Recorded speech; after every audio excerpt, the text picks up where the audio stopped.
नमस्कार। प्राइम समाचारमा स्वागत छ। म दृष्टिवाणी धिताल। म दिपेश घिमिरे। सुरु गरौँ आजका प्रमुख समाचारबाट। ललिता निवास जग्गा प्रकरणमा पूर्व प्रधानमन्त्रीद्वय नेपाल र भट्टराई विरुद्ध मुद्दा नचलाएकोमा सर्वोच्चद्वारा कारण देखाऊ आदेश, सबुत प्रमाण पेश गर्न निर्देशन। उपचारका क्रममा बिरामीको मृत्यु भएपछि चिकित्सकहरू निशानामा। पोखरामा कुटपिट भएपछि काठमाडौँमा प्रदर्शन। राहत शिक्षकहरूको माग पूरा गर्न सरकार उदासीन। चिनीको मूल्य वृद्धि, अभाव र कालो बजारी नियन्त्रणमा सरकार असफल। बजारमा अवैध र गुणस्तरहीन वस्तुको कारोबार। असोज 21 गतेदेखि सहुलियतपूर्ण पसल सञ्चालन हुने।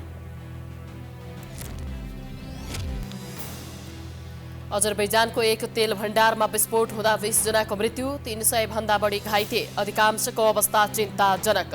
विस्फोटको कारण अझै खुलेन। र 19औं एसियाली खेलकुद प्रतियोगिताको पदक तालिकामा आयोजक चीन 49 स्वर्णसहित अग्रस्थानमा। दोस्रो स्थानमा रहेको दक्षिण कोरियाको 13 स्वर्ण।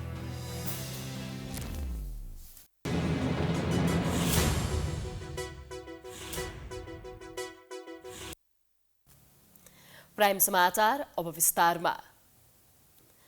ललिता निवास जग्गा प्रकरणमा पूर्व प्रधानमन्त्री माधव कुमार नेपाल र बाबुराम भट्टराई तथा पूर्व मुख्य सचिव लीलामणि पौड्याल विरुद्ध मुद्दा किन नचलाएको भन्दै सर्वोच्च अदालतले कारण देखाऊ आदेश जारी गरेको छ। सर्वोच्च अदालतका न्यायाधीश विनोद शर्माको इजलासले वरिष्ठ अधिवक्ता बालकृष्ण नेउपाने र अधिवक्ता रविन शर्माको रिट निवेदनमाथिको सुनवाईमा सरकारका नाममा कारण देखाऊ आदेश जारी गरेको हो।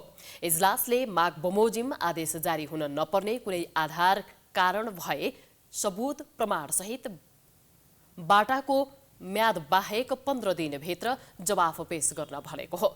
सिआइबीले गत महिना ललिता निवास जग्गा प्रकरणमा तत्कालीन भूमि सुधार मन्त्री सचिव मालपोत र नापेका कर्मचारी, जग्गा खरिदकर्ता लगायत विरुद्ध कीर्ति अभियोगमा मुद्दा दायर गरेको थियो। यो मुद्दालाई पूर्व प्रधानमन्त्रीलाई उन्मुक्ति दिएको भन्दै सार्वजनिक आलोचना भएपछि सिआइबीले मौकाको कागज गरी पूर्व प्रधानमन्त्रीद्वय नेपाल र भट्टराईलाई सरकारी साक्षीका रूपमा प्रस्तुत गरेको थियो। सर्वोच्च अदालतले यो रिट निवेदनलाई यसअघि ललिता निवास प्रकरणमै अख्तियार दुरुपयोग अनुसन्धान आयोगले भ्रष्टाचार मुद्दा चलाउँदाको विवादसँग सम्बन्धित निवेदन पनि एकैसाथ राखेर सुनवाईमा पेश गर्न आदेश दिएको छ। नेपाल र चीनबीच भएका सहमति र सम्झौताबारे संयुक्त वक्तव्य जारी भएको छ। बीआरआई लगायत विषयमा सहमति नजुट्दा रोकिएको संयुक्त वक्तव्य आज बिहान जारी भएको हो। संयुक्त वक्तव्यका अनुसार चीनले लेजी नेचुङ सीमा बन्दरगाहको नेपाल क्षेत्रमा पूर्वाधार निर्माण गर्न सहयोग गर्ने भएको छ। चीन सरकारले जतिसक्दो छिटो पूर्वाधार विकासमा सहयोग गर्ने प्रतिबद्धता जनाएको छ। वक्तव्यमा दुई देशबीच रहेका पारस्परिक सीमा व्यापार बिन्दुहरूलाई पनि पुनः खोल्ने समझदारी भएको जनाइएको छ। त्यस्तै लिजी नेचुङ बन्दरगाह र झाङमु खासा सर्वसाधारणका लागि खोलिएकोमा दुवै पक्षले स्वागत गरेको पनि वक्तव्यमा जनाइएको छ।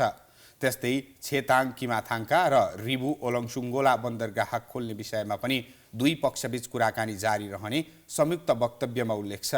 दुवै पक्ष भूपरिवेष्टितबाट नेपाललाई भूजडित देश बनाउनका लागि यातायात र राजमार्गको उपयोग सम्बन्धी हस्ताक्षर भएका सहयोग लागू गर्न सहमत भएका छन्।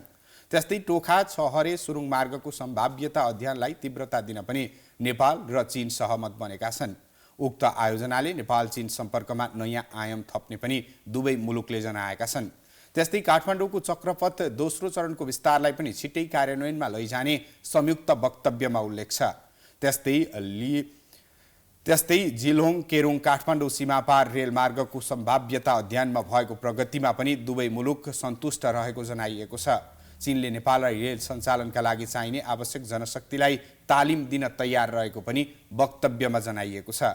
नेपालबाट भैँसीको मासु चीन निर्यात गर्नका लागि स्वीकृत प्रक्रियालाई तीव्रता दिन चीन र नेपाल सहमत बनेका छन्। त्यस्तै नेपालले चीनलाई एक जोडी गैँडा दिने पनि संयुक्त वक्तव्यमा उल्लेख छ। नेपाल र चीन बीच उत्तरी सीमा क्षेत्रमा अन्तर्देशीय प्रसारण लाइन निर्माणमा सहमति बनेको छ। केरुङ रसुवागढी चिलिमे 220 केबी अन्तर्गत प्रसारण लाइन निर्माण छिटो सुरु गर्ने सहमति पनि भएको छ। प्रधानमन्त्री पुष्पकमल दाहाल प्रचण्ड चीन भ्रमणमा व्यस्त छन्, तर उनको उपस्थितिमा चीनसँग भएका 13 सम्झौता खुद्रे योजनामा सीमित भएको भन्दै नेपालमा नकारात्मक टीका टिप्पणी भइरहेको छ। ठूलो अपेक्षासहित भएको प्रधानमन्त्रीको भ्रमण औपचारिकतामै सीमित हुँदा हात्ती आयो फुस्सा भएको छ। प्रधानमन्त्री पुष्पकमल दाहाल प्रचण्ड यति बेला छिमेकी मित्र राष्ट्र चीनको भ्रमणमा व्यस्त छन्। उनलाई चीनका राष्ट्रपति सी जिनपिङ र प्रधानमन्त्री ली छ्याङले राजनीतिक रूपमा महत्त्व दिएर राजकीय सम्मान समेत प्रदान गरे। तर प्रधानमन्त्री प्रचण्ड सम्मानमै अल्मलिँदा नेपाललाई आर्थिक रूपमा फाइदा पुग्ने कुनै दीर्घकालीन सम्झौता भने हुन सकेन। चीनको कूटनीतिक नक्सा विवाद र राजदूतको विवादास्पद अभिव्यक्तिकै बीचमा प्रधानमन्त्री प्रचण्डको चीन भ्रमणलाई अर्थपूर्ण रूपमा लिएको थियो। तर प्रधानमन्त्री प्रचण्ड संवेदनशील विषयमा कुरा उठाउन भने चुकेका छन्। चीन भ्रमणमा नेपालको चुच्चे नक्साको विषयमा कुरा उठाउलान् भन्ने धेरैको चाहना थियो, तर प्रधानमन्त्री प्रचण्डले यो विषयमा चुइक्क पनि कुरा निकालेनन्। चीन भ्रमणबाट नेपालले आर्थिक र राजनीतिक रूपमा ठूलै लाभ लिने र दीर्घकालीन महत्त्वका सम्झौता हुने अपेक्षा गरिएको भए पनि भ्रमण औपचारिकतामा मात्र सीमित भएको छ। उनको उपस्थितिमा चीनसँग भएका 13 सम्झौता खुद्रे योजनामा सीमित भएको भन्दै टिप्पणी हुन थालेको छ। विदाउट प्रिपरेसन हाम्रो प्रधानमन्त्रीको नेतृत्वमा टिम गयो। चाइनिजहरूले तपाईँहरूले चाहिएको कुरा के हो भने उहाँहरूले राम्रोसँग एक्सर्साइज नभए हुनाले यो चाहिँ यो गरौँ भनेर भन्न सक्नु भएन। त्यही आधारमा उहाँहरूले जे भन्नुभयो त्यो कुरा लेख्नुहोस् भनेर एग्रिमेन्ट गरे जस्तो देखिन्छ। भ्रमणमा जानुअघि स्वयं प्रधानमन्त्री दाहालले चीनको बहुचर्चित परियोजना BRI कार्यान्वयन नयाँ चरणमा प्रवेश गर्ने, चीनसँग विद्युत व्यापार सम्झौता गर्ने, नेपालको पूर्वाधारमा चिनिया सहयोग तथा चिनिया नयाँ लगानी भित्र्याउन पहल गर्ने लगायतका अभिव्यक्ति दिएका थिए। तर यो विषय उनले एजेन्डाको रूपमा प्रस्तुत गर्नै सकेनन्, न त चीनको नयाँ नक्साप्रति आपत्ति नै जनाउन सके। नेपाल एक चीन नीतिमा प्रतिबद्ध भए पनि नेपालको नक्साको विषयमा चीनको साथ लिन नसक्नु कमजोरी भएको सीमाविदहरू बताउँछन्। नेपाली जनताले ठुलो आशा गरेका थिए हाम्रो प्रधानमन्त्रीले चीनले नयाँ नक्सा निकालेको बारेमा केही कुरा गर्ला भन, तर चिक्क पनि गर्न सकेनन्। किन गर्न सकेनन् मलाई त छक्क लाग्छ। हेर्नुहोस्, रिसाउला भनेर हो कि चीन? अब त्यस कारणले गर्दाखेरि चीन रिसायो भने पनि चीन खुसी हुँदा प्रचण्डको कुर्सी थिचिरहने, अब थामिरहने। रिसायो भने ढरमार हुने त होइन नि त। रिसायो र आफ्नो कुर्सी ढरमार भयो भने पनि देशको निमित्त भौगोलिक अखण्डताको कुरा बोल्दाखेरि त प्रधानमन्त्री पदबाट हटिसकेपछि पनि त जनताले उनलाई तारिफ गर्थे नि, है? यो कुरा हुन सकेन।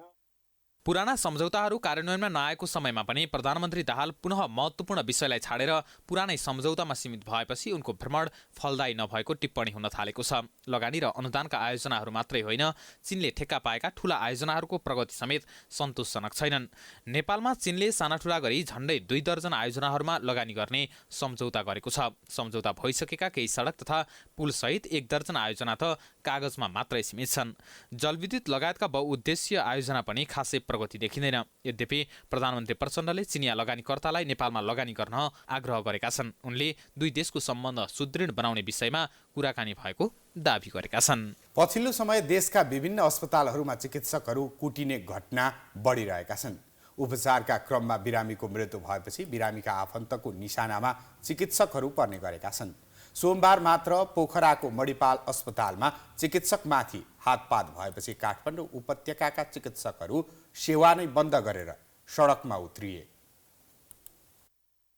घटना गत सोमबारको हो। पोखरा स्थित मणिपाल अस्पतालमा उपचाररत बिरामीको मृत्यु भएपछि बिरामीका आफन्त र चिकित्सक बीच तनाव उत्पन्न भयो। अस्पतालमा उपचाररत लमजुङकी 57 वर्षीय सुकुमाया दुरा गुरुङको मृत्यु भएपछि बिरामीका आफन्तले चिकित्सकको लापरवाहीका कारण बिरामीको मृत्यु भएको आरोप लगाउँदै चिकित्सकमाथि हातपात गरे। आफन्तका अनुसार सुकुमायालाई ढाड दुख्ने समस्या र प्रेसरको समस्या भएपछि अस्पताल भर्ना गरिएको थियो। उपचारको क्रममा उनको निधन भएपछि अस्पतालका डाक्टर अनिल शाहमाथि बिरामीका आफन्तले कुटपिट गरेका थिए। यसकै विरोधमा त्रिवी शिक्षण अस्पतालका चिकित्सकहरूले आकस्मिक बाहेकका सबै सेवा ठप्प पार्दै माइतीघर मण्डलमा विरोध प्रदर्शन गरेका छन्। सरकारले सुरक्षाको ग्यारेन्टी नगरेसम्म काममा नफर्किने चिकित्सकहरूको चेतावनी छ।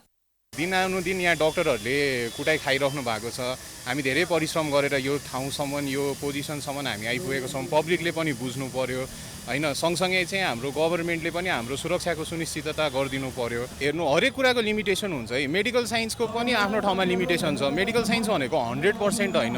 हाम्रो जेनरल पब्लिकले जुन रूपमा चाहिँ मेडिकल साइन्स हजुरहरूले हस्पिटल लिएर आउनुभयो भने, बिरामी हस्पिटल लिएर आउनुभयो भने जो पनि बाँचेर जानुहुन्छ, जस्तोसुकै बिरामी पनि हामीले बचाउन सक्छौँ भन्ने चाहिँ एउटा कन्सेप्ट छ है। त्यसलाई परिवर्तन गर्न जरुरी छ। त्यस्तै भदौ 27 गते हेटौँडाको सन्चो अस्पतालमा डाक्टर विकास थापा र डाक्टर प्रशान्त बिडारीमाथि कुटपिट भएपछि नेपाल चिकित्सक सङ्घले आन्दोलन गरेको थियो। सरकारसँग वार्ता भएपछि चिकित्सक सङ्घले आन्दोलनका कार्यक्रम स्थगित गरेको थियो। आइतबार मात्र लमजुङ जिल्ला अस्पतालका डाक्टर सन्दीप अधिकारीमाथि वडाध्यक्ष ऋषि बस्नेतले हातपात गरेका थिए। यसरी पछिल्लो समय चिकित्सक कुटपिटका घटनाहरू बढेपछि चिकित्सकहरू आन्दोलित हुँदै आएका छन्, जसका कारण बिरामीहरू नै सेवा लिनबाट वञ्चित हुनुपर्ने अवस्था आएको छ। तर आन्दोलनरत चिकित्सकहरू भने बिरामीलाई परेको मर्काको जिम्मा डाक्टरहरूले मात्र लिन नसक्ने दाबी गर्छन्। हामी ठिक हुनु पर्यो नि त। हामीले कसैलाई ठिक पार्नको लागि हो। सुरुमा हामी ठिक पार्नु पर्यो, हामीलाई राम्रो वातावरण दिनु पर्यो, त्यसपछि त बिरामीको लागि हामीले गरिहाल्छौँ होइन। अब बिरामीलाई हो यो कारणले गर्दा धेरै बिरामीलाई गाह्रो परेको छ, कति मान्छे टाढाबाट आउनुभएको छ। तर यो कुरा त डक्टरले मात्र ठेक्का लिएको त होइन नि त। यो त सम्बन्धित निकायले देशमा जो माथिल्लो पोस्टमा बस्नुभएको छ त्यो मान्छेहरूले पनि विचार गर्नुपर्ने कुरा हो नि त। चिकित्सकहरूले सेवा बन्द गरेर आन्दोलनमा उत्रिएपछि उपत्यकाका बिरामी मर्कामा पर्दै आएका छन्। टाढा टाढाबाट उपचारका लागि अस्पतालमा लाइन लागेका बिरामीहरू भने उपचार पाउने आशमा चिकित्सकहरूको प्रतीक्षामा देखिन्थे। हामीहरूलाई धेरै समस्या परिरहेछ। सबैजना आइराख्नु भएको छ होइन। अब कोही शङ्खसगादेखि कोही ताप्लेजुङदेखि आफ्नो ठाउँमा आफै 8-10 दिनसम्म यहाँनिर आज भोलि भन्दै गइराख्नु भएको छ। ऊ डक्टरलाई चाहिँ कुट दिने, हामीलाई सेवा गर्ने डक्टरलाई कुट दिने, अनि हामी बिमारीहरू चाहिँ फेरि एकजना डक्टरलाई कुटेर अब कति लाखौँ बिमारीहरू चाहिँ उपचार नपाएर मर्ने सम्भावना हुन्छ। स्वास्थ्य संस्थाहरूको पूर्ण सुरक्षाको लागि भनेर स्वास्थ्यकर्मी तथा स्वास्थ्य संस्थाको सुरक्षा सम्बन्धी ऐन 2066 यस अघि नै ल्याइएको थियो। 2079 सालमा संशोधित ऐनमा स्वास्थ्य संस्थामा आगजनी गर्ने वा स्वास्थ्य संस्थामा कार्यरत कर्मचारीलाई कुटपिट गरेमा तत्काल कारबाही गर्ने व्यवस्था भयो। ऐन संशोधन भएपछि पनि लगातार डाक्टर, नर्स तथा स्वास्थ्यकर्मीमाथि दुर्व्यवहार र कुटपिटका घटनामा कुनै कमी आएको छैन। असुरक्षित भइरहँदा सेवा प्रवाह गर्न भय उत्पन्न भएको भन्दै चिकित्सकहरू सडकमा उत्रिएका छन् भने अस्पतालको सेवा ठप्प हुँदा बिरामीहरूको बिचल्ली हुँदै गएको छ। नेपाली कांग्रेसले विद्यालय शिक्षा सम्बन्धी विधेयकका सन्दर्भमा सरकारवाला निकायसँग छलफल गरेको छ। मंगलबार संसद भवन नयाँ बानेश्वरमा कांग्रेस संसदीय दलले प्रतिसभामा दर्ता भएको विद्यालय शिक्षा सम्बन्धी विधेयक र शिक्षक संघको सहमति लगायतका विषयमा सरकार भएका पक्षसँग छलफल गरेको हो। छलफलका क्रममा शिक्षाका क्षेत्रमा काम गरिरहेका 20 संस्थाहरूले धारणा राखेको प्रमुख सचेतक रमेश लेखकले जानकारी दिए। प्रमुख सचेतक लेखकले सरकारवालाको सुझावका आधारमा विधेयकलाई परिमार्जन गराउन आफ्नो दलले भूमिका खेल्ने बताए। सबै सरकारवालाका कुरा सुनिसकेपछि नेपाली कांग्रेसले यो विधेयकलाई समृद्ध गर्नका लागि, यो विधेयकलाई परिमार्जन गर्नका लागि के कुरा गर्दा यसलाई परिमार्जन हुन्छ, समृद्ध हुन्छ र सबैका भावनाहरू यसमा समाहित हुन सक्छन् भन्ने उद्देश्यका साथ यो गरिया हुनाले हामीलाई परिमार्जन गर्छ। त्यस्तै छलफलपछि नेपाल शिक्षक महासङ्घकी अध्यक्ष कमला तुलाधरले राहत शिक्षकहरूको मागमा पनि गम्भीर हुन आग्रह गरेको जानकारी दिइन्।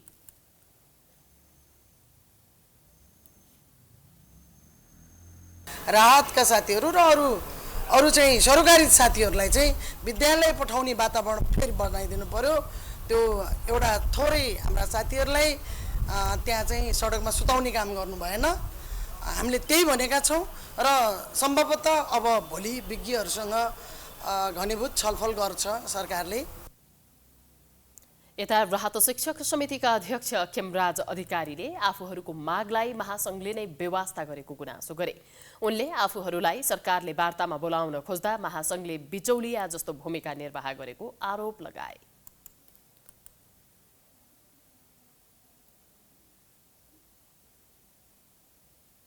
सरकारले पीडित मान्छेलाई बोलाउँदैछ, पीडित महासयलाई बोलाउँदाखेरि पीडितका माग मुद्दाहरू सल्ट्याउने जिम्मा सरकारको हो। यो बिचमा बिचौलिया बन्ने काम, युएनको अनमिनको भूमिका खेल्ने काम चाहिँ नेपाल शिक्षक महासङ्घले नगरोस् भन्ने कुराहरू जानकारी गराउँछु। विधेयकमा असन्तुष्टि जनाउँदै नेपाल शिक्षक महासंघले यही असोज 3 देखि 5 गतेसम्म काठमाडौँ केन्द्रित सडकमा आन्दोलन गरेपछि शिक्षा विज्ञान तथा प्रविधि मन्त्रालयसँग 6 बुँदे सहमति भएको थियो। तर आफूहरूको माग सम्बोधन नभएको भन्दै राहत शिक्षकहरूले भने अहिले पनि आन्दोलन गरिरहेका छन्। नेपाल निजामती कर्मचारी संगठनले ट्रेड युनियनले दिएका सुझावहरूलाई समावेश गरी तत्काल संघीय निजामती ऐन जारी गर्न माग गरेको छ।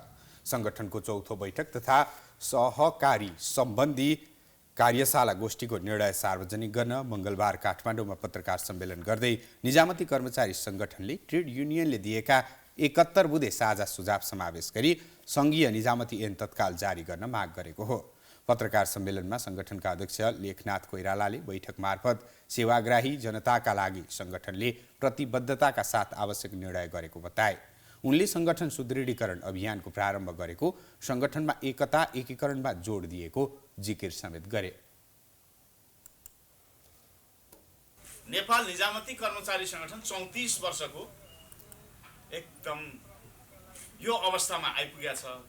यसको अब सुदृढीकरण अभियान हामीले सुरु गर्नुपर्छ भनेर संगठन सुदृढीकरण अभियान 2080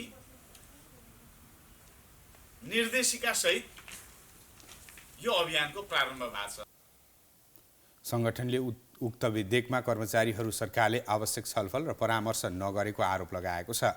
त्यस्तै संगठनले स्वास्थ्य सेवा र संसद सेवालाई निजामती सेवामा समावेश गर्न, जहाँ सरकार त्यहाँ ट्रेड युनियनको अवधारणा कार्यान्वयन गर्न, अन्तर्तह र अन्तर प्रदेश सहित वैज्ञानिक सरुवाको व्यवस्था गर्न, उमेर हद 60 वर्ष कायम गर्न माग समेत गरेको छ। नेपालमा वैदेशिक रोजगार र ठगी पर्यायवाची जस्तै भएको छ। अर्थात् वैदेशिक रोजगारमा जाने व्यक्ति कुनै न कुनै तरिकाबाट ठगिएकै हुन्छन्।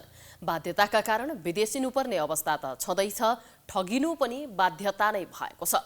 मेनपावर कम्पनीले कतिसम्म गर्छन् भने एजेन्ट खडा गरेर एजेन्ट मार्फत नै ठगी गर्दै आफू चाहिँ चोखिँदै आएका छन्। यिनी हुन् दाङ तुलसीपुर घर भएका राजन चौधरी। यिनले वैदेशिक रोजगारीको लागि गरेको प्रयास र ठगिएको कथा लामै छ।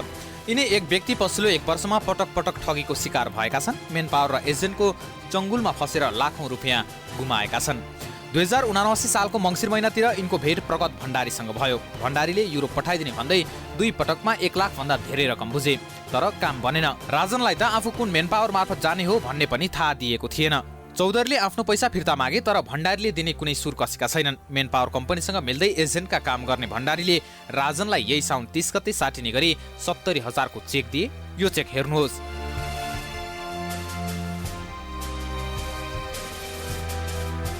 तर यही चेक बोकेर 2-3 पटकसम्म बैंक जाँदा पनि चेक साटिएन। राजनले पैसा पाएनन्।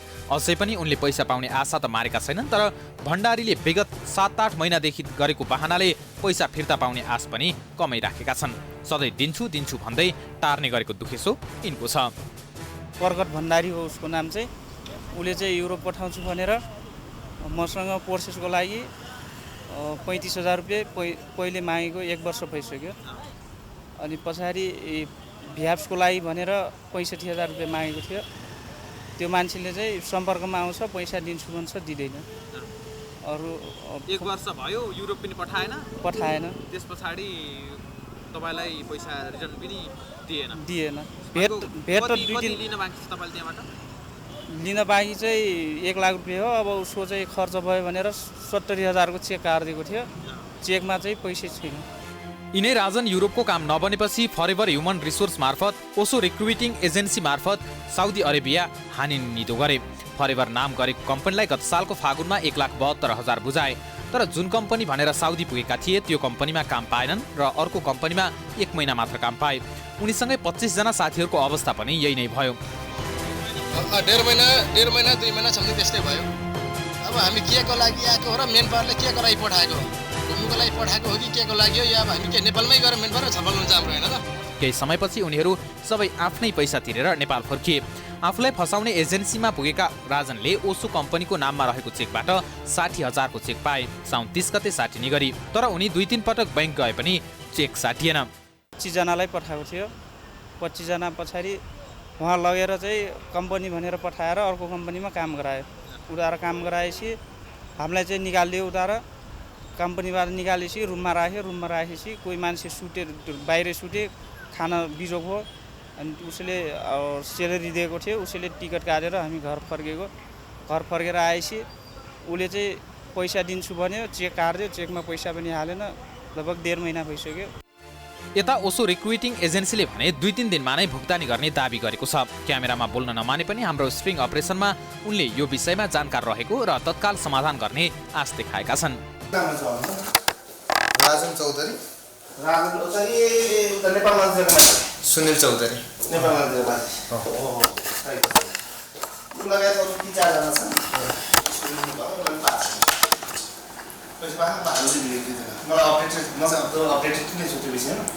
जता पनि पैसा फसाएका चौधरी केही दिनपछि मलेसिया उड्दैछन्। त्यो पनि 45,000 को जागिरको लागि 3,50,000 तिरेर। सरकारले एकातिर फ्री भिसा र फ्री टिकटको नारा घन्काइरहँदा र नेपालमा बस्ने वातावरण नबनाउँदा यस्ता मेन पावर र एजेन्टको शोषणमा राजन जस्ता थुप्रै नेपालीहरू पर्न बाध्य भएका छन्। प्राइम समाचार जारी छ। हामी विश्राम पछि आउँछौँ।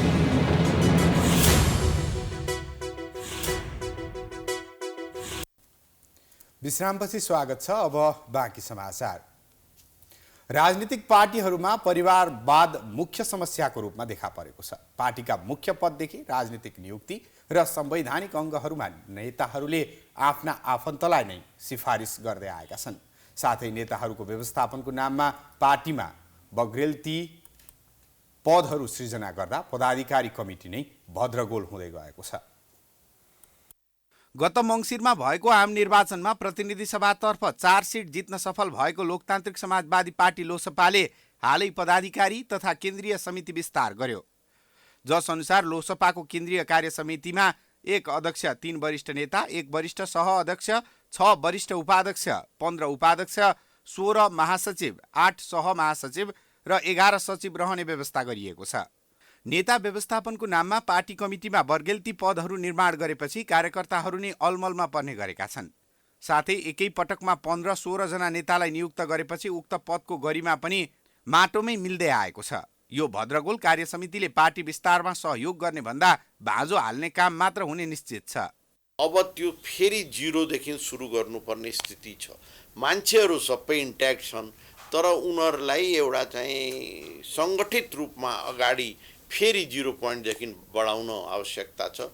मलाई लाग्छ अब यो बनाइएको पछाडि जुन मनोविज्ञान छ त्यो अलिकति ठुलो फोर्स नै चाहियो, अलिकति मजबुत फोर्स चाहियो। मध्य प्रदेशमा र लुम्बिनीमा मात्रै सङ्गठन छ, अरू प्रदेशहरूमा हाम्रो सङ्गठन अपेक्षाकृत रूपमा एकदमै कमजोर छ। साथै लोसपाको पदाधिकारीदेखि 184 जना केन्द्रीय सदस्य विस्तार भएकोमा त्यसमा पनि अधिकांश नेताकै आफ्ना आफन्त र आसेपासेले मात्र अवसर पाएका छन्। केन्द्रीय समितिको वरिष्ठ उपाध्यक्षमा अध्यक्ष महन्त ठाकुरका समधी उमाकान्त झा र उपाध्यक्षमा समधिनी इन्द्र झा समेत मनोनित भएका छन्। साथै ठाकुरकी छोरी मीनाक्षीलाई केन्द्रीय सदस्य बनाइएको छ। यता वरिष्ठ नेता राजेन्द्र महतोले ज्वाइँ अनिल महासेठलाई महासचिव बनाएका छन्। अर्का वरिष्ठ नेता शरद सिंह भण्डारीले छोरी सृष्टिलाई सचिव बनाएका छन् भने आफूसँगै बस्दै आएकी निर्जला राउतलाई वरिष्ठ उपाध्यक्ष बनाएका छन्। आफ्ना आफन्त र आसेपासे मात्र बोक्ने नेताहरूको प्रवृत्तिले पार्टीप्रति कार्यकर्ता र आम नागरिकको आकर्षण घट्ने जोखिम बढेको छ। अब हुँदा कस्तो भयो भन्दा 2 जनासम्म राखेर चाहिँ पार्टी चलाउनु पर्ने उपाध्यक्षको पदमा पनि 6 जना 7 जनासम्म राख्ने। अब त्यस्तै गरी चाहिँ महामन्त्रीहरू पनि सङ्ख्या बढाउने, सहमहामन्त्रीहरूको सङ्ख्या बढाउने। हुँदा कस्तो किसिमको स्थिति रह्यो भन्दा अध्यक्ष पनि वरिष्ठ चाहिँ उपाध्यक्षमा पनि वरिष्ठ उपाध्यक्ष अनि चाहिँ उपाध्यक्ष भनेर यस्ता किसिमका प्रवृत्तिहरू चाहिँ पार्टीभित्र विकास भएको छ। यसले पार्टी चाहिँ बलियो हुँदैन, खालि समूह चाहिँ बलियो हुन्छ, पार्टी बलियो हुँदैन।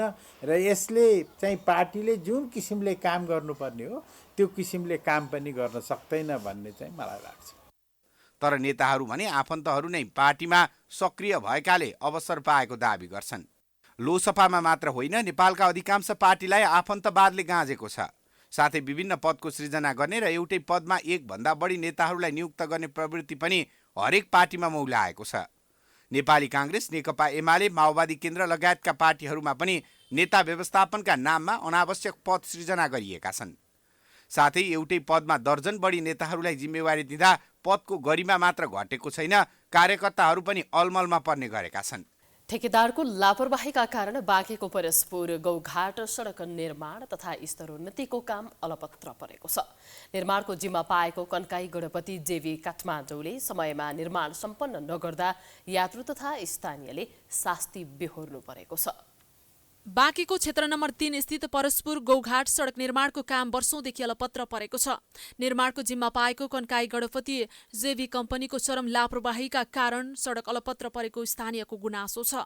संघीय सरकारको लगानीमा 2081 भदौ 25 गते निर्माण सम्पन्न गर्ने गरी 2079 वैशाख 25 गते निर्माण कम्पनीले सम्झौता गरेको थियो। तर अहिलेसम्म पनि सडक निर्माणको काम भने अघि बढ्न सकेको छैन। कुल 13 करोड 43,24,500 रुपैयाँ मध्ये 1,14,04,000 पेशकी भुक्तानी ठेकेदार कम्पनीले लिइसकेको छ। 2074 को निर्वाचनमा एमाले यसै बाटोलाई चुनावी एजेन्डा बनाई निर्वाचनमा होमियो र चुनाव पनि जितेको थियो। तर बाटोको स्तरोन्नति हुन नसक्दा त्यस क्षेत्रका जनता निराश भएका छन्। थोरै भएको पिच बाटोलाई समेत भत्काएर अलपत्र पारेपछि यात्रुले शास्ति बेहोर्दै आएका छन्। एमाले चाहिँ बाटो बनाउँछ, परस्पुर गौघाट रोड चाहिँ अब के अरे हामीले चाहिँ सरकारमा चाहिँ गयौँ भने हामीले बनाउँछौँ भन्दै उहाँले एउटा चाहिँ त्यसलाई निर्वाचनको एउटा माहौलमा चाहिँ उहाँले चाहिँ भन्दै हिँड्नुभयो। यो बाटो चाहिँ जतिखेर उहाँको पालामा चाहिँ एकचोटि बाटो बन्छ भनेर उहाँले सबै यो अलिअलि भएको पिचलाई पनि भत्काइएर उहाँले चाहिँ यो अलपत्र पारिदिनु भयो। पहिला अलिअलि पिच थियो, त्यो पनि कसले बनाउँछु भनेर त्यो भया पिच पनि निकाल्दै झन् खड्डा हालत खराब छ। यस्तो दुःख पाइएछ, मान्छेहरू कति लोटे छन्। यहाँ अटो पल्टेर कतिको अस्ति चोट लाग्यो क्या, 4 जना मान्छे त्यहाँनिर जम्मै पल्ट्यो। अब ड्राइभरको पनि के गल्ती? बाटो निर्माणको काम अलपत्र परेको भन्दै जनगुनासो बढेपछि सडक डिभिजन कार्यालय नेपालगञ्जले पटक ताकेता गरे पनि निर्माण सुरु नभएको कार्यालयले जनाएको छ। पटक फोन तथा पत्राचार गर्दा समेत निर्माण कम्पनी सम्पर्कमा नआएको सडक डिभिजन कार्यालय नेपालगञ्जले जनाएको छ। अब हुन्छ भने हुन्छ नि, बिचमा धेरै समय यिनीहरूको ग्याप भयो, जुन रेगुलर यिनीहरूले काम नगरे हुनाले चाहिँ यिनीहरूलाई चाहिँ त्यो काम सूचना पार्टी चाहिँ यिनीहरूलाई भन्दा पनि यिनीहरूले गरेको देखिएन र सम्बन्ध पनि हामीसँग धेरै नजिक नभएको हुनाले टाढाको कन्ट्र्याक्टर निर्माण व्यवसाय परे र फोनमा पनि कुरा नहुने, हामीसँग भौतिक रूपमा पनि यो सम्पर्क नभएको कारणले चाहिँ हामी पत्राचार गर्ने काम मात्रै भइरहेको छ। सडक स्तरोन्नतिका लागि भन्दै 2074 सालमा सडक भत्काउने काम भएको थियो। तर 5 वर्षको अवधि हुँदा समेत निर्माण प्रक्रिया अगाडि बढ्न सकेको छैन। त्यस क्षेत्रबाट निर्वाचित लुम्बिनी प्रदेश सभा सदस्य बादशाह कुर्मीले आफू जनप्रतिनिधिका रूपमा चुनिए पश्चात विकासको लहरका रूपमा सडक विस्तारलाई प्राथमिकता दिएको दावी गरेका छन्। तर पनि बजेटको अभाव र ठेकेदारको लापरवाहीका कारण निर्माणको काम सुरु हुन नसकेको उनको भनाइ छ। हामीले योपालि बजेटको व्यवस्थापन गरेछौँ, अलिकति ठेकेदारको लापरवाहीले गर्दा अहिले काम सुरु हुन सकेको छैन। तैपनि किरण नालाको पुललाई हामीले कम्प्लिट गरेर काम सम्पन्न गरिसकेका छौँ। अब यो परस्पुर गौघाट बाटोको अब यता हाम्रो बर्खा भएको कारणले पनि अहिले हुन नसकेको अवस्था हो।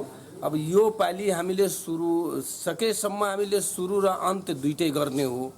हामीले अन्त गर्न सकेनौँ भने तैपनि हामीले यो पालि अब यो मन्सिर पौषदेखि हामी काम यसको सुरु गराइदिन्छौँ।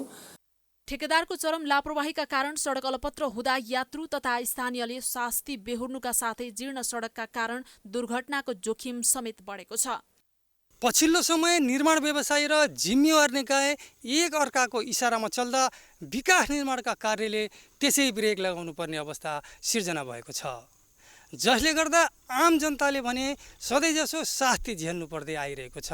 प्राइम टेलिभिजन एचडीका लागि बाँकेबाट रविन्द्र घिमिरेको रिपोर्ट। आर्थिक अभावका कारण बिचैमा पढाइ छाड्न बाध्य भएका दाङका विपन्न समुदायका विद्यार्थीहरू निशुल्क प्राविधिक तथा अन्य शिक्षा अध्ययन गर्न थालेका छन्। तुलसीपुर 6 स्थित माध्यमिक विद्यालय तुलसीपुर सेन्टरले 24 महिने आइटी र इलेक्ट्रिकल निशुल्क पढाउन थालेपछि विद्यार्थीहरू प्राविधिक शिक्षामा आकर्षित बनेका हुन्। दाङको तुलसीपुर उपमहानगरपालिका 6 स्थित तुलसीपुर सेन्टर माध्यमिक विद्यालयले विपन्न परिवारका विद्यार्थीलाई लक्षित गरी निशुल्क प्राविधिक शिक्षा सञ्चालन गरेको छ। अंग्रेजी र नेपाली माध्यमबाट पढाउँदै विद्यालयमा अहिले 2500 विद्यार्थीहरू अध्ययन गर्दै आएका छन्।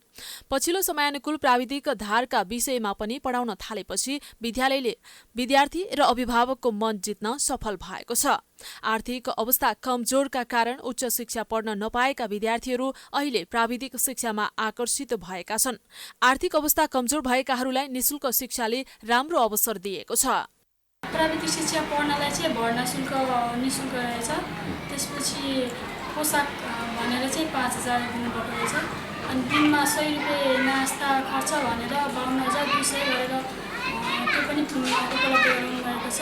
र अर्को पनि 2 लाखको बिमा, विद्यार्थीको दुर्घटना बिमा भनेर त्यो पनि उपलब्ध गराउनु भएको छ। एकदमै जसको आर्थिक अवस्था कमजोर हुन्छ, जसलाई केही गर्न सक्छु भनेर पनि केही गर्न नसकेको हुन्छ, त्यसको लागि चाहिँ सुविधा छ।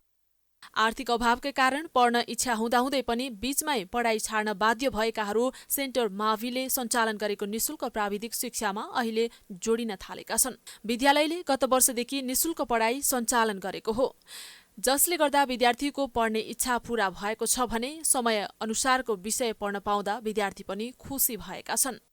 अहिले हामीले प्री डिप्लोमा आइटी पढ्न लागु भयो, 1 वर्ष पुग्छ यो मङ्सिरमा। यो ड्रेसको पैसा दिने अनि अब टाढादेखि आउनेलाई नास्ताको पैसा दिने। प्लस 2 क्लियर गरेँ अनि ब्याचलर पढ्ने भनेको अब आर्थिक अवस्था कमजोर भएर अनि यता आइटी पढ्ने अनि निशुल्क रूपमा भएर अनि यता आजभोलिको जमानामा अब आइटी गरेर धेरै रोजगार पाइन्छ जस्तो लाग्यो।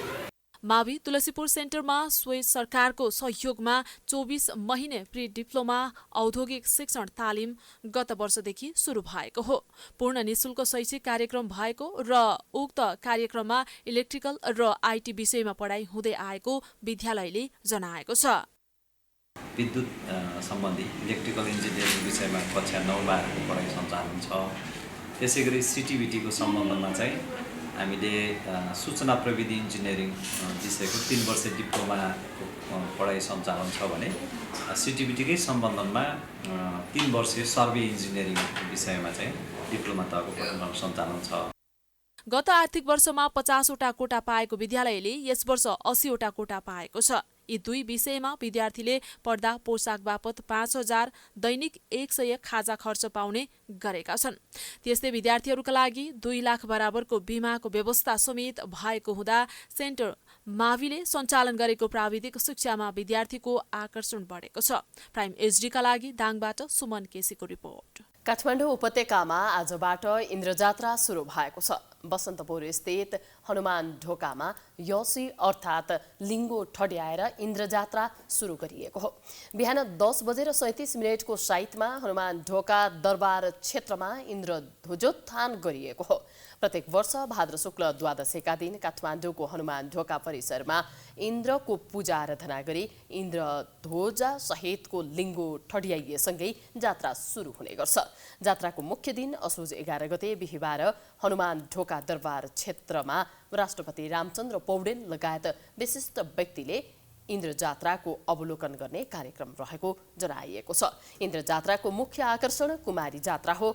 माथिल्लो, तल्लो र बीचका विभिन्न टोलमा कुमारी रथ यात्रा गर्ने परम्परा छ। श्रम, रोजगार तथा सामाजिक सुरक्षा मन्त्री शरद सिंह भण्डारीले खानेपानी तथा सरसफाई जस्ता नागरिकका आधारभूत आवश्यकता पूर्ति गर्न सामूहिक प्रयासको खाँचो रहेको बताएका छन्। मंगलबार खानेपानी मन्त्रालयले काठमाडौँमा आयोजना गरेको खानेपानी सरसफाई तथा स्वच्छता संयुक्त क्षेत्रगत समीक्षा सम्बन्धी सम्मेलनमा बोल्दै कार्यवाहक खानेपानी मन्त्री समेत रहेका भण्डारीले सरकार, निजी क्षेत्र र दात्री निकाय तथा समुदायको सामूहिक प्रयासबाट नै खानेपानी तथा सरसफाई जस्ता नागरिकका आधारभूत आवश्यकता पूर्ति गर्न सकिने बताएका हुन्। संविधानमा उल्लेख स्वच्छ तथा शुद्ध खानेपानी पाउने नागरिकको हक कार्यान्वयनमा सरकार सचेत रहेको उनको भनाइ छ।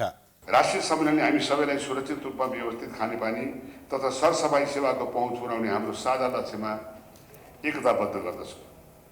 यो प्लेटफर्मले सरकारी निकाय, विकास साझेदार, नागरिक समाज र निजी क्षेत्रहरू बीचको सहकार्यमा जोड दिँदै साझेदारीलाई बढावा दिन्छ। खानेपानी सरसफाइ तथा स्वच्छता क्षेत्रका कार्यक्रमहरूमा प्रभावकारिता बढाउन विकास साझेदार र अन्तर्राष्ट्रिय संस्थाहरूको संलग्नता मार्फत तिनीहरूको विशेषज्ञता, स्रोत र अनुभवहरू प्रयोग गर्न दिशानिर्देश गर्नेछ।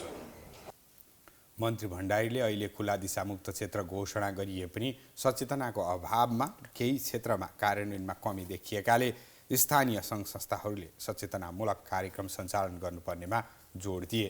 मन्त्री भण्डारीले दिगो विकास लक्ष्यसँग जोडिएको उक्त विषयलाई विशेष रूपमा लिएर काम गर्न सके समतामूलक समाज निर्माणमा सहयोग पुग्ने जिकिर समेत गरे।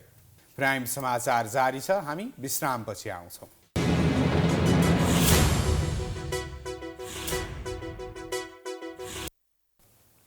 विश्रामपछि स्वागत छ। अब आर्थिक समाचार।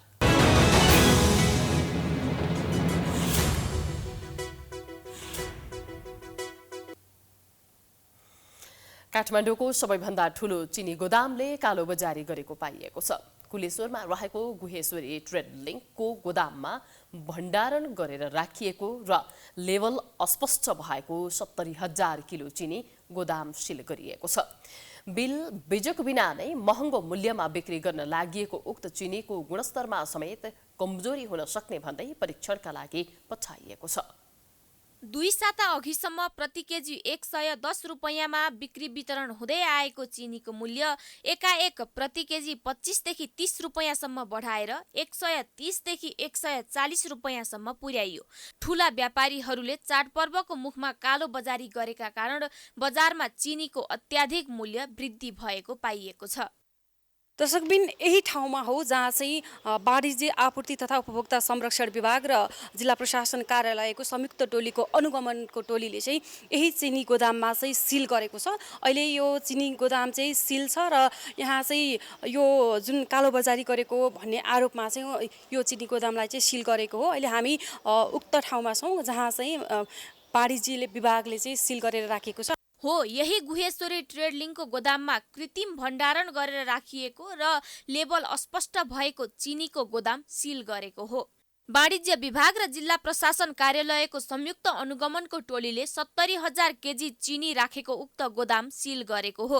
वाणिज्य विभागका प्रवक्ता आनन्दराज पोखरेलका अनुसार अहिले चिनीको गोदाम सिल गरेर चिनीको गुणस्तर परीक्षणका लागि पठाइएको छ। उक्त गोदामका सञ्चालकले उद्योगहरूबाट सस्तोमा खरिद गरेको चिनी काठमाडौँमा बिल बीजक बिना नै महँगो मूल्यमा बिक्री गरेको आरोपमा विभागमा उजुरी परेको थियो। नेपाली चिनी मिलबाट क्रसिङको समयमा सस्तोमा खरिद गरेको चिनी बजारमा अभाव हुने गरी भण्डारण गरेर चाडपर्वको मुखैमा महँगोमा बिक्री गरेको अनुगमनका क्रममा भेटिएको थियो। कतिपय बोराहरूमा चाहिँ तपाईँको लेबलिङ मेटिएको होइन, कतिपयमा अस्पष्ट पढ्दा नबुझिने खालको लेबलिङ गरेको र कतिपयमा चाहिँ अपूर्ण, जस्तो अब उत्पादन मिति लेखेको छ भने वर्ष नलेखिकन महिना र दिन मात्रै लेखेको।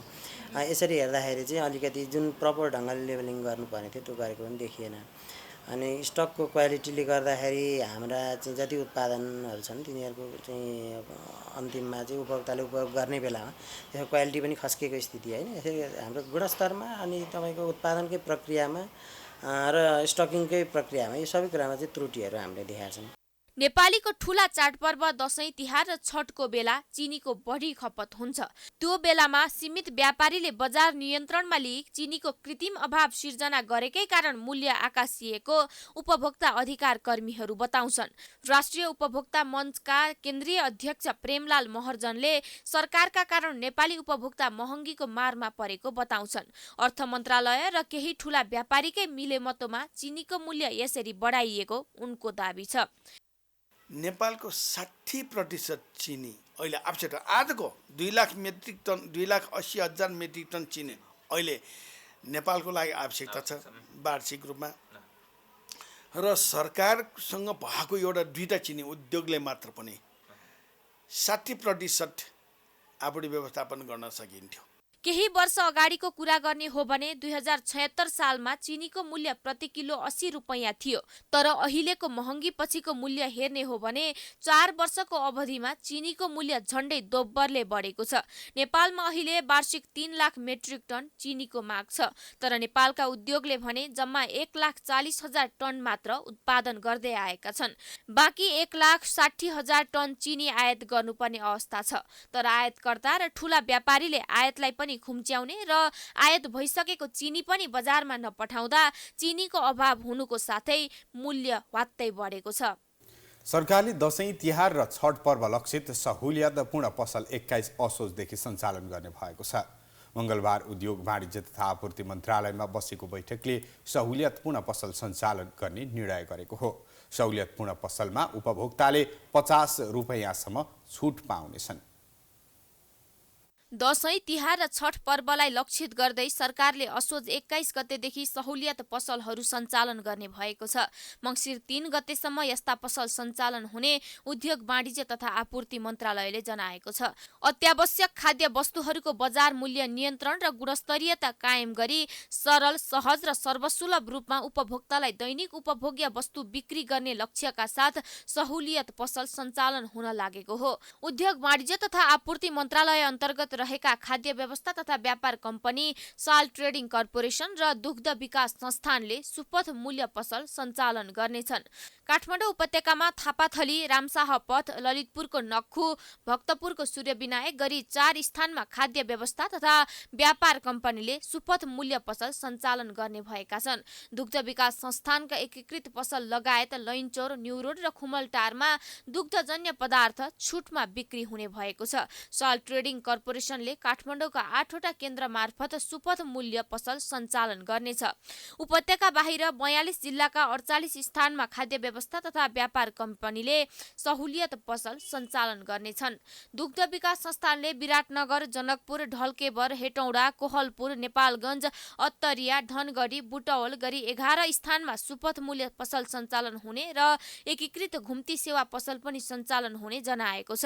3 मङ्सिरसम्म सञ्चालन हुने सहुलियत पूर्ण पसलमा 22 प्रकारका उपभोग्य वस्तुमा छुट पाइने मन्त्रालयले जनाएको छ। 98 स्थानमा सहुलियत पूर्ण पसल सञ्चालनमा आउने भएको छ। सहुलियत पसलमा कम्तीमा 7 रुपैयाँदेखि बढीमा 50 रुपैयाँसम्म छुट पाइने भएको छ। खाद्य व्यवस्था तथा व्यापार कम्पनी, साल्ट र दुग्ध विकास संस्थानले दिने छुट फरक फरक रहेका छन्। किसिमको चामल, मोटा, मसिनो, लङ्ग्रेन, दालहरू, गहुँ, आटा, पिठो, मैदा, तोरीको तेल, सनफ्लावर तेल, भटमासको तेल र चिउरामा प्रति किलो 7 रुपैयाँ छुट पाइने भएको छ। कर्णालीको सिमी र गेडागुडीहरू, फापरको दाना, चिनो, कागुनो र उवामा प्रति किलो 10 रुपैयाँ सहुलियत पाइनेछ। कम्पनीले आयात गर्ने जिउँदो खसी र बोका तथा च्याङ्ग्रामा प्रति किलो 10 रुपैयाँ छुट दिइने भएको छ। त्यस्तै नुनमा प्रति किलो 2 रुपैयाँ, खाने तेलमा प्रति लिटर 7 रुपैयाँ र चिउरामा प्रति किलो 7 रुपैयाँ नै छुट पाइनेछ। दुग्ध विकास संस्थानले बिक्री गर्ने घिउमा प्रति किलो 20 रुपैयाँ, पनिरमा प्रति 200 ग्राममा 20 रुपैयाँ र पनिर 500 ग्रामको खरिदमा 50 रुपैयाँसम्म छुट पाइने भएको छ। सरकारले हरेक वर्षको चाडपर्वलाई लक्षित गर्दै दशैं अघि सुपथ मूल्य पसल सञ्चालन गर्दै आएको छ। सहुलियत दरमा खाद्यान्न पाइने भनेर उपभोक्ता पनि उत्साहित हुने गर्छन्। तर यस्ता पसलले जनअपेक्षा पूरा गर्न सकेको छैन। अघिल्लो 2 दिन ओह्रालो लागेको शेयर बजार आज भने दोहोरो अङ्कले बढेको छ। शेयर बजार परिसूचक नेप्से आज 18.45 अङ्कले बढेर 2022.91 बिन्दुमा पुगेको हो। यस दिन 87,04,000 किता शेयर 2 अर्ब 9 करोड 38 लाख रुपैयाँमा कारोबार भएको छ। आज होटल र पर्यटन बाहेक अरू सबै समूहको शेयर बढेकोमा जलविद्युत समूहको शेयर उच्च अङ्कले उकालो लागेको छ। बजार बढेको दिन मेन्चियाम हाइड्रो, मनोकामना इन्जिनियरिङ, शुभम पावर र मैलुङ हाइड्रो पावर कम्पनीको शेयर 10% बढेको छ। समग्रमा बजार बढे पनि हिमालयन लघुवित्त र थ्री स्टार हाइड्रोको शेयर भने 5.5% भन्दा धेरैले घटेको छ। अब खेलकुद समाचार।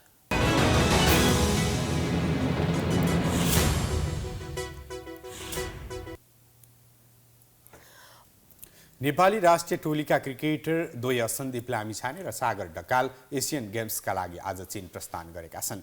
अदालतमा मुद्दा विचाराधीन रहेकाले सन्दीप नेपाली टोलीसँग चीन जान पाएका थिएनन्। ललित राजवंशी घाइते भएपछि एसियन गेम गुमाउने भएपछि सागर टिममा समावेश भएका थिए। भिसा समस्याका कारण सागर टिमसँग चीन जान सकेका थिएनन्। अदालतमा विचाराधीन मुद्दाको पेशी स्थगित भएपछि सन्दीप चीन गएका हुन्। उनलाई क्यानका अध्यक्ष चतुरबहादुर चन्द र सचिव पारस खड्काले चीन जान सहमत गराएका थिए। आफू मानसिक रूपमा तयार नभएको भन्दै सन्दीप चीन जान मानेका थिएनन्।